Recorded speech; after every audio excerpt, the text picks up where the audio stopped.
Hala. Ano to? Naman.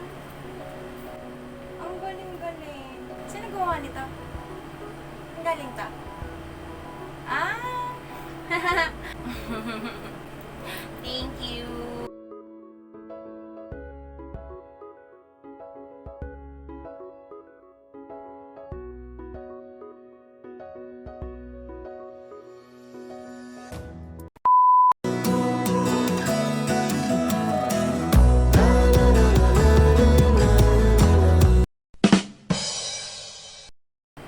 Hi mga tao, it's your teacher vlogger, Hanile. For today's vlog, nakikita niyo naman, ayan. For today's vlog, tutubuan ko kayo kung paano gumawa ng clear balloon, LED balloon, kung anong tawag dito na may flower sa loob. Alam niyo, napakamahal ng mga binebenta ng mga tao dito, di ba? And akala nila sobrang hirap gawin. Ang dali lang naman palang gawin. Tapos, mura lang. Overpricing yung kanilang presyo. Overpricing yung presyo. Ang mahal! Kaya, naisip kong gumawa dahil kaming magjowa, hindi kami nausuhan ng bigay-bigay ng ganyan, surprise ng ganyan, ng mga bulaklak, pa-surprise na by panobo-lobo, hindi kami nausuhan nun. Tapos, naisip ko lang itong gawin kasi nga magba-Valentine's Day na. You know, ang cute naman niya, no? Fairness.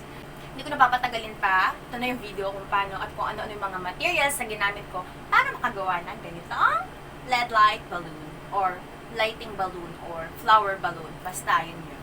Tada! Tada!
sobrang easy niyang gawin. Tapos lahat ng mga link ay nilagay ko sa baba, description box, para makakabili kayo ng mga materials bago pa dumating ang Feb 14 para sa mga nagbabalak na mga ano magbigay na regalo, like that, or may mga magdedebut, para iwas or less gastos na rin kayo. At saka, mga tao, hindi naman sa panahon ngayon, hindi na natin kailangan ng masyadong magagong surprise sa ganun. Ewan ko, nasa tao din naman yan, pero ang tunay na pagmamahal ay nasa puso ng tao. Oh, drama! Yan. Hindi naman nasusukat ang pagmamahal sa mga pa-surprise na ganyan, or pabili-bili ng ganyan. Wala yan sa material na bagay. As long as nagmamahalan kayo, totoo kayo sa isa't isa, faithful, loyal, at consistent kayo. Hindi naman sa consistent na kung ano kayo noon, isip-bata kayo nun hanggang ngayon isip-bata kayo. Parang mag-grow kayo together, pero individually. Kasi ba, hindi dapat mag-grow kayo na nakadepende kayo sa isa't isa. Mag-grow kayo individually, pero magkasama pa rin. Pwede naman kasi yun. At, kapit lang kayo kay Lord. Kung kayo ay para sa isa't isa, talagang nagawa si Lord ng paraan. Ayan, tumatagal na naman yung video ko. So, sabi ko, saglit lang to eh. So, that's it for my vlog, mga tao. Happy Valentine's Day! Kung nagustuhan mo ng video na to at kung may natutunan ka, don't forget to like, subscribe, and hit the notification bell button para lagi ka updated sa aking mga videos. It's your teacher vlogger, Honey Lick. See you on my next vlog. Happy Valentine's!